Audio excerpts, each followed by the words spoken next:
समीचीन विकल्पों का सम्यक समाधान। सुनिए परम पूज्य श्रमण श्री सुप्रभ सागर जी महाराज के मुखारबिंद से YouTube चैनल सुप्रभ उवाच पर शुभाशीष परम पूज्य श्रमणाचार्य 108 श्री विशुद्ध सागर जी महाराज। सानिध्य श्रमण सुप्रभ सागर जी महाराज, श्रमण प्रणत सागर जी महाराज। पुण्य आर्जक श्रीमती मधुबाला सुरेश चंद जी पाटोदी, बेटी दामाद श्रीमती विनीता अर्पित जी पहाड़िया मंडीदीप, बेटे बहू मोहित अंकिता पाटोदी, रोहित मुस्कान पाटोदी, अभी नैवेद्य जीने भव्य एवं समस्त पाटोदी परिवार, जैन बर्तन भंडार छिंदवाड़ा। ओम नमः सदेव्य। नमो नमः सत्हितंकराय वीराय भव्याम्बुजभास्कराय अनंतलोकाय सुरार्चिताय देवादिदेवाय नमो जिनाय देवादिदेवाय नमो जिनाय। पंच परमेष्टि भगवान की जय। परम पूज्य आचार्य भगवंत गुरुवर विशुद्ध सागर जी मुनि महाराज जी की जय। परम पूज्य मुनि श्री सुप्रभ सागर जी महाराज जी की जय।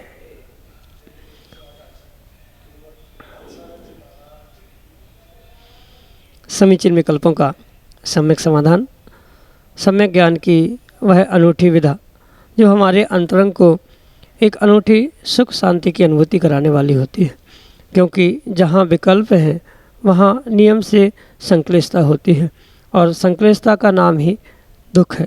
और वह दुख रूप संसार में अनादिकाल से अनंत समय तक भटकता हुआ यह जीव मात्र और मात्र उस विकल्पों के साथ ही जन्म लेता है और विकल्पों के साथ ही अपने जीवन को पूर्ण कर लेता है। लेकिन जब पुण्य के योग से किसी निर्ग्रंथ गुरु से हमारे मन के विकल्प को समीचीनता के साथ सम्यक रूप से समाधान प्राप्त हो जाता है तो वही विकल्प हमारे आत्मकल्याण का साधन बन जाते हैं।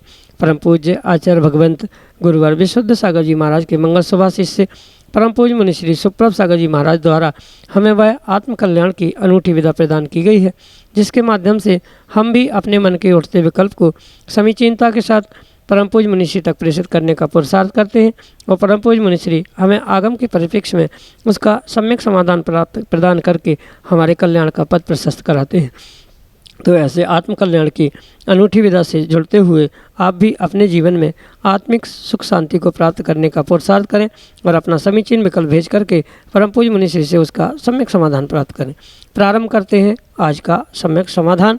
और आज के पहले विकल्प के लिए करेली मध्य प्रदेश से श्रीमती नेहा जैन महाराज के चरणों में बारंबार नमोस्तु निवेदित करते हुए अपना समीचीन प्रश्न रख रहे हैं कि महाराज जी, जो इंद्रादिक पद होते हैं वह काल्पनिक होते हैं या वास्तविक? हमारे समीचीन विकल्प का सम्यक समाधान करने की अनुकंपा करें। नमोस्तु महाराज जी, नमोस्तु। ओम नमः सिद्धम। परम पूज्य आचार्य भगवान गुरुवर विशुद्ध सागर जी महाराज जी की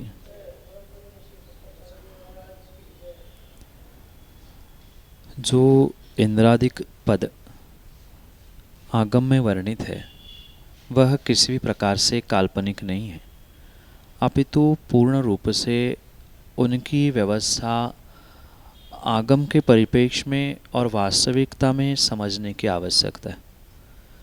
जो स्वर्ग यानी देवगति के जीवों के विषय में व्याख्यान मिलता है, उस देवगति के जीवों के परिप्रेक्ष्य में ही इन इंद्रादिक पदों की व्यवस्था समझने योग्य। कहने का तात्पर्य यह है, जो चतुर्गति निकाय के यानी 4 प्रकार के देवों की जो संकल्पना देवगति के निमित्त से प्राप्त होती है, वहाँ जो इंद्र स्वर्गों में 16 स्वर्गों में रहते हैं, ऐसे उन 16 स्वर्ग में रहने वाले इन देवों को ही इंद्रादिक की व्यवस्था या इंद्रादिक के पदों के निमित्त से समझा जा सकता है।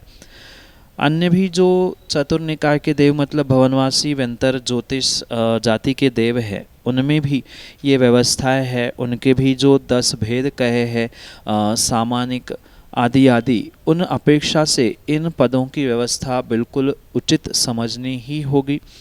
जो कल्पातीत और कल्पोपन्न आदि व्यवस्था है, ये व्यवस्था मात्र पदों की अपेक्षा से है, क्योंकि उसके बाद यानी कल्पों के बाद उन व्यवस्थाओं के बाद कोई भी पद स्वधर्म या कोई व्यवस्था रूप प्राप्त नहीं होते।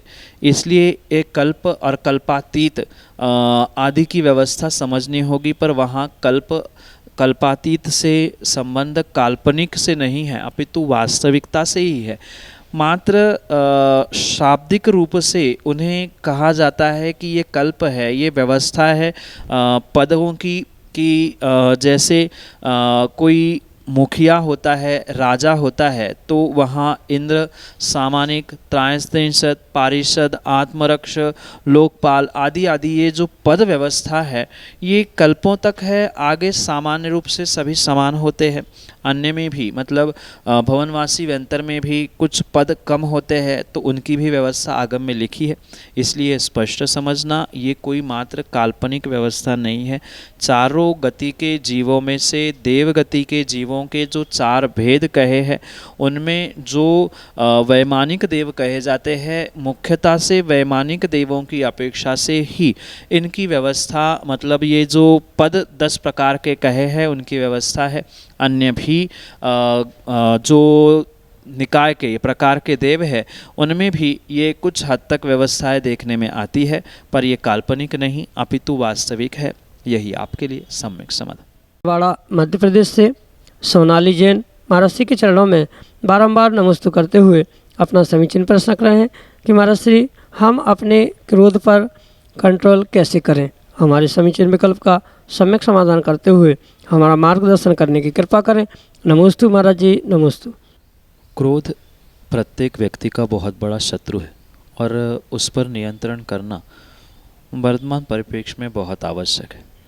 जितने भी घर परिवार और समाज में विघटन दिख रहे हैं, उसके पीछे का मुख्य कारण व्यक्ति का अपने क्रोध पर, गुस्से पे कंट्रोल नहीं होना है।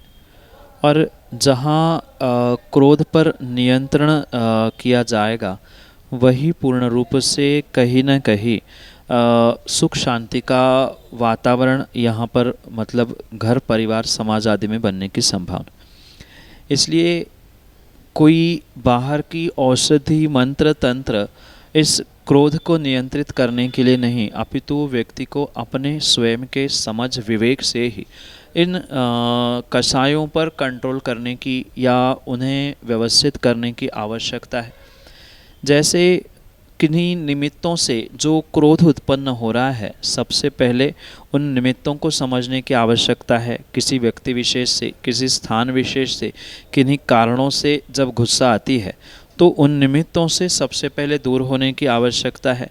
और ये भी ध्यान रखें कि जैसे गुस्सा आती है या क्रोध आता है, तब उस समय पर ये सोचे कि भाई क्रोध करके या गुस्सा करके मेरा क्या सिद्ध होने वाला है। कहीं न कहीं मेरा काम वहाँ पर बिगड़ने की ही संभावना है। पाप की और कर्मों की तो बात दूर रही आई, पर वर्तमान में जो बिगड़ता हुआ काम है, बिगड़ते हुए रिश्ते हैं, उसे संभालने के लिए मुझे अपने कंट्रोल, अपने आप पर क्रोध पर, गुस्से पर कंट्रोल करना आवश्यक है। ये सोच समझ कर ही व्यक्तिगत रूप से आपको विवेक जागृत करने की आवश्यकता है। बहुत अच्छी बात है। और एक उपाय कंट्रोल करने के लिए गुस्से को ये हो सकता है, जब वह गुस्से के निमित्त से बहुत ऊर्जा बन रही है, बहुत गर्मी भीतर उत्पन्न हो रही है, उसे निकालने के लिए ज़ोर ज़ोर से नमोकार मंत्र पढ़ना या ज़ोर ज़ोर से भक्तामर का पाठ करना। जितनी भीतर बनी हुई ऊर्जा आप मंत्रों के या पाठ आदि के माध्यम से निकाल देंगे, अपने आप वह गुस्सा और गुस्से की जो निगेटिविटी ऊर्जा है, वह सकारात्मक रूप से प्रयोग में भी लाई जा सकती है। बहुत अच्छा तीसरा काम आप ये भी कर सकते हैं, जितना तेज़ गुस्सा आ जाए उतना ठंडा पानी आप तुरंत अपने कंठ में, मुख में डालने का प्रयास करें। क्योंकि स्वाभाविक सी बात है, जब कोई कषाय उद्वेलित होती है, तब एक ऊर्जा और एक भीतर से शक्ति सी उत्पन्न होती है। और जैसे ही ठंडा पानी आप पी लेंगे, गुस्सा कुछ हद तक अवश्य ही कंट्रोल हो सकती है। चौथी बात ये भी की जा सकती है कि उस स्थान और निमित्तों को छोड़ने के बाद जब हमें समझ में आ रहा है कि क्रोध या गुस्सा उत्पन्न हो रहा है, तो कुछ क्षण तत्काल वही बैठे बैठे मौन ग्रहण कर लिया जाए, या ज़ोर ज़ोर से नमोकार नहीं पढ़ पा रहे हैं तो कम से कम शांत मुंह बंद करके कायोत्सर्ग करे। 2-4 कायोत्सर्ग करते करते ही गुस्सा शांत होने की संभावना है। या जो स्थान या जहां आप बैठे हैं, पब्लिक में बैठे हैं, अकेले में बैठे हैं, या जहां भी गुस्सा आ रही है, वह स्थान छोड़कर दूसरे स्थान पर निकल जाए। समय टालने से, स्थान टालने से, व्यक्ति को टालने से भी गुस्से पर कंट्रोल की जा सकती है। इन अनेक प्रकारों से आप अपने क्रोध पर कंट्रोल कर सकते हैं, क्रोध पर नियंत्रण कर सकते हैं। अनेक और भी प्रकारों से आप अपने गुस्सों को कंट्रोल करने का स्वयं के विवेक से पुरुषार्थ भी कर सकते हैं, पर सबसे मुख्य ये समझना आवश्यक है कि मुझे गुस्सा कंट्रोल करना है, तो अवश्य आप उस पर नियंत्रण कर सकते हैं। यही आपके लिए सम्यक समाधान। सुधीर कुमार जैन, सहारनपुर, मध्य प्रदेश से महाराज जी के चरणों में बारंबार नमस्तु करते हुए अपना समीचीन प्रश्न रख रहे हैं कि महाराज जी, सूतक पातक में कोई व्यक्ति जिसे कहा जाए कि जिनवाणी की शांति धारा, मंगल पाठ या आदि याद है, तो वह क्या बोल सकता है? मंदिर जी में हमारी समीचीन विकल्प का सम्यक समाधान करने की अनुकंपा करें। नमस्तु महाराज जी, नमस्तु। सूतक पातक के दिनों में श्रावकों के लिए सच्चे देवशास्त्र गुरु से मर्यादा कही है, पर इसका मतलब ये नहीं है कि वह इन दिनों में जाप नहीं कर सकता, पूजन पाठ परोक्ष रूप से नहीं कर सकता, अनुमोदना नहीं कर सकता, या जो उसे याद है, सो चाहे वह कोई स्तोत्र पाठ हो या शांति धारा या अन्य कोई ग्रंथों का पाठ क्यों ना हो, वह अवश्य ही कर सकता है। मात्र ग्रंथों को छूना नहीं, मतलब जिनवाणी को स्पर्श नहीं करना, ये मर्यादा वहाँ कही है। अगर कोई जिनवाणी खोल के भी आपके सामने रख रहा है तो वह आप पढ़ सकते हैं, ज़ोर ज़ोर से उच्चारण कर सकते हैं, इसमें किसी प्रकार से कोई विकल्प नहीं है। इसलिए सूतक पातक के दिनों में किन्हीं श्रावकों को शांति धारा, कोई स्तोत्र पाठ याद है तो उसका उच्चारण वह अवश्य ही कर सकता है। पाठ करने में, उच्चारण करने में, जाप आदि करने में कोई भी दोष नहीं है। बाकायदा मात्र मर्यादा दूरी या छूने के रूप में की गई है, उसे स्पर्श नहीं करना चाहिए। विवेकपूर्वक अगर उसे आप उच्चारित कर रहे हैं तो उसमें कोई दोष नहीं है। यही आपके लिए सम्यक समाधान। श्रीमती अरुणा सिंघई, बरमान, मध्य प्रदेश से अगले समीचीन विकल्प के लिए हमारे सामने। मुनि द्वय के चरणों में कोटिशा नमोस्तु। महाराज श्री, जब संसारी जीव का गतिबंध कैसे होता है और कब होता है? गति नाम कर्म की उत्तर प्रकृति कही जाती है, और उस नाम प्रकृति के आश्रव बंध के लिए जो कारण कहे हैं उसे आगम के परिप्रेक्ष्य में तत्वार्थ सूत्र में दिए उन सूत्रों के माध्यम से समझना होगा। आचार्य भगवंत उमा स्वामी महाराज कहते हैं कि ये जो नाम कर्म की प्रकृतियाँ है या नाम कर्म है, वह पूर्ण रूप से योग वक्रता विसंवादनम च शुभस्य नामना तद विपरीतम शुभस्य, इन दो सूत्रों के माध्यम से ये समझाना चाहते हैं कि जो अशुभ गतियाँ हैं, उन अशुभ गतियों को प्राप्त करने के लिए, या अशुभ गति का आश्रयबंध योग की वक्रता और विसंवाद के निमित्त से हुआ करती है, और जो शुभ गतियाँ है वह पूर्ण रूप से शुभ योग और अवसंवाद आदि के स्थिति से होते हैं। मतलब जो दो गतियाँ, चार में से देव और मनुष्य कही जाती है, वह शुभ गतियाँ कही जाती है, और तिर्यंच और नरक ये दोनों गतियाँ अशुभ कही जाती। तो अशुभ गतियाँ और अशुभ गतियों का बंध पूर्ण रूप से योगों की वक्रता, यानी जैसी वक्रता से, विचित्र रूप से, मन से कुछ, वचन से कुछ, काय से कुछ, भिन्न भिन्न परिणति से जो पुरुषार्थ किया जा रहा है, क्रियाएं की जा रही है, जिसे संक्षेप में मायाचारी कहा जा सकता है, ऐसे उस योगों की वक्रता यानी छल कपट करना, मन की वक्रता, विपरीत परिणाम आदि आदि से इन नीच गतियों का या दुर्गतियों का आश्रयबंध हुआ करता है, जो कि तिर्यंच और नरक के रूप में प्राप्त होती है। वही जो मनुष्य और देवगति शुभ गति कही जाती है, अच्छी गतियाँ कही जाती है, उसके लिए वो योग की एकाग्रता, शुभ योग की प्रक्रिया, अशुभ योगों से अशुभ गति का और शुभ योगों से शुभ गति का सामान्य रूप से बंध होता है।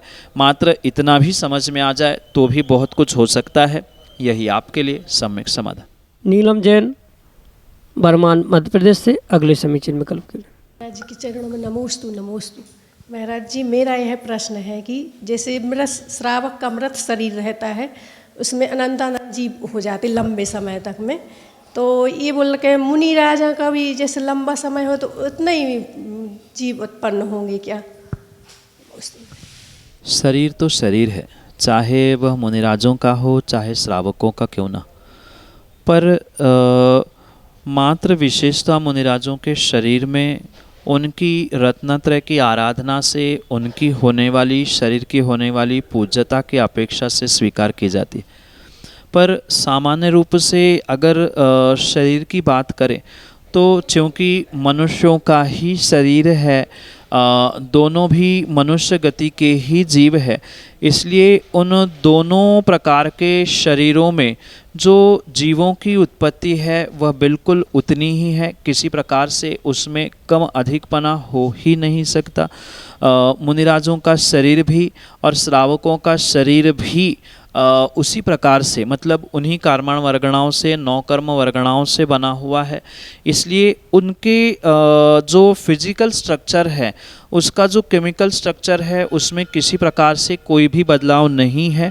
मात्र मुनिराजों की विशेष आराधना, विशेष सहनन शक्ति आदि आदि की अपेक्षा से उनके शरीर में विशेषता या पूज्यता स्वीकार की जा सकती है, पर सामान्य रूप से दोनों के शरीर में कोई भी अंतर नहीं है। चाहे श्रावक का शरीर हो चाहे मुनिराजों का शरीर क्यों ना हो, पर दोनों में भी जीवों की उत्पत्ति समान रूप से ही होती है। इतना विशेष है कि श्रावक जो वस्त्र आदि पहनते हैं, उस कारण से वहाँ जीवों की विराधना और विशेष मात्रा में होती है, पर मुनिराज नग्न दिगंबर रहते हैं और नग्न दिगंबर रहने से जो जीवों की उत्पत्ति के लिए योनि स्थान कहा जाता है, जहाँ से पसीना निकलता है, उन सभी स्थानों में बराबर ही मतलब श्रावकों के ही बराबर उनके भी जीवों की उत्पत्ति होती ज़रूर है, पर चूँकि श्रावक वस्त्र आदि पहनते हैं और वस्त्र आदि पहनने की अपेक्षा से उन जीवों की विराधना विशेष रूप से उनकी होती है, पर अगर संख्या या क्वांटिटी की अपेक्षा से समझे तो मुनिराजों के शरीर में भी उतने ही और उसी प्रकार के वैसे ही वह सम्मूर्छन पंचेंद्रिय जीवों का उत्पन्न होना देखने में आता है, इसलिए उनमें कोई भेदभाव नहीं है। शरीर स्ट्रक्चरल रूप से बिल्कुल वही है, वही वर्गणाएं, वही 9 कर्म वर्गणाएं, वही पौद्गलिक वर्गणाएं, इन सबको मिलकर ही शरीर बनता है। वह मृत शरीर की भी यही व्यवस्था समझनी होगी, क्योंकि शरीर दोनों का समान ही रूप से है, चाहे मुनिराजों का मृत शरीर हो चाहे श्रावकों का मृत शरीर हो, दोनों में भी पूर्ण रूप से वह जीवों की उतनी ही उत्पन्न होने की संभावना है, उसमें कोई भी हेरफेर नहीं है, उसमें किसी प्रकार से कोई कमी नहीं है। शरीर होने से चाहे वह मुनिराज का हो श्रावक का हो, मृत शरीर जितने अधिक समय तक रखा जाएगा उतने अधिक समय में उतनी अधिक मात्रा में जीवों की उत्पत्ति वहाँ होने की पूरी संभावना है। यही आपके लिए सम्यक समाधान। समीचीन विकल्पों का सम्यक समाधान सुनिए परम पूज्य श्रमण श्री सुप्रभ सागर जी महाराज के मुखारविंद से। YouTube चैनल सुप्रभ उवाच पर शुभाशीष परम पूज्य श्रमणाचार्य 108 श्री विशुद्ध सागर जी महाराज। सानिध्य श्रमण सुप्रभ सागर जी महाराज, श्रमण प्रणत सागर जी महाराज। पुण्य आर्जक श्रीमती मधुबाला सुरेश चंद जी पाटोदी, बेटी दामाद श्रीमती विनीता अर्पित जी पहाड़िया मंडीदीप, बेटे बहू मोहित अंकिता पाटोदी, रोहित मुस्कान पाटोदी, अभी, नैवेद्य, जीने, भव्य एवं समस्त पाटोदी परिवार, जैन बर्तन भंडार छिंदवाड़ा।